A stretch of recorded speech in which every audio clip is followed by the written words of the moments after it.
નમસ્કાર મિત્રો, અમારી ચેનલમાં તમારું હાર્દિક સ્વાગત છે। તો આજે આયુષી ખત્રી બનાવવાની છે એકદમ ટેસ્ટી અને એકદમ સોફ્ટ એવા ફરાળી આલુ પરોઠા। તો એકદમ સિમ્પલ રેસીપી છે અને જે લોકો ઉપવાસ કરતા હોય તે લોકો માટે તે ખૂબ જ ઉપયોગી એવી આ રેસીપી છે। તો ચાલો રેસીપી જોઈ લઈએ ફટાફટ।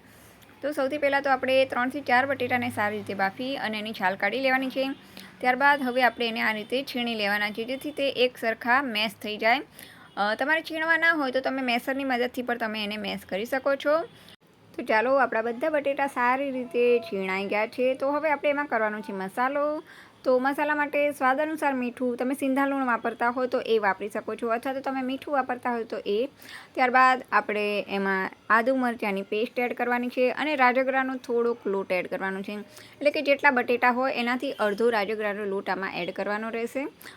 તો હવે બધી વસ્તુને સારી રીતે આમ મિક્સ કરી અને જરૂર પૂરતું થોડુંક પાણી એડ કરી અને થોડોક કડક એવો લોટ બાંધવાનો છે। વધારે કડક પણ ના થવો જોઈએ અને બહુ ઢીલું પણ ના થવો જોઈએ, એ રીતે આપણે એનો સારી રીતે લોટ બાંધી લેવાનો છે। તો ચાલો, આયુષી ખત્રી અત્યારે લોટ બાંધી રહી છે ત્યાં સુધી જો તમે અમારી ચેનલમાં નવા હો તો સબસ્ક્રાઈબ કરવાનું ભૂલતા નહીં, અને વિડીયો ગમે તો લાઈક અને શેર પણ ચોક્કસ કરજો અને કોમેન્ટ પણ અવશ્ય કરજો।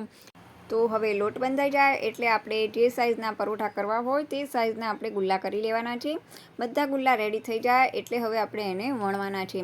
તો વણતી વખતે એક વાતનું ખાસ ધ્યાન રાખવાનું કે બહુ ભાર દઈને નથી વણવાનું, એકદમ હળવા હાથે એને વણવાનું છે અને થોડો થોડો લોટ આ રીતે એડ કરતા જવાનો છે અને એકદમ હલકે હાથે આ રીતે વણી લેવાનું છે। ત્યારબાદ આ બધા થેપલાને એક પછી એક તવી પર આપણે તેલ એડ કરી અને સારી રીતે શેકી લેવાનું છે। બંને બાજુથી સારી રીતે શેકાઈ જાય એનું ખાસ ધ્યાન રાખવાનું છે અને આંચ એકદમ મીડિયમ રાખવાની છે, બહુ ફાસ્ટ પણ નથી રાખવાની અને બહુ ધીમી પણ નથી રાખવાની।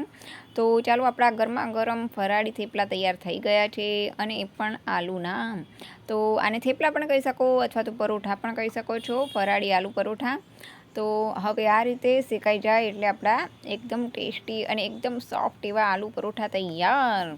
તો ચાલો, હવે મને બધા કોમેન્ટ કરો કે કોણે કોણે આખો શ્રાવણ મહિનો કર્યો છે અને કોણ કોણ રેગ્યુલર 11 કરે છે, મને કોમેન્ટ અવશ્ય કરજો અને વિડીયો ગમે તો લાઈક અને શેર પણ ચોક્કસ કરજો। તો ચાલો, હવે આપણે ફરી મળશું નવા વિડીયો સાથે, નવી વાનગી સાથે।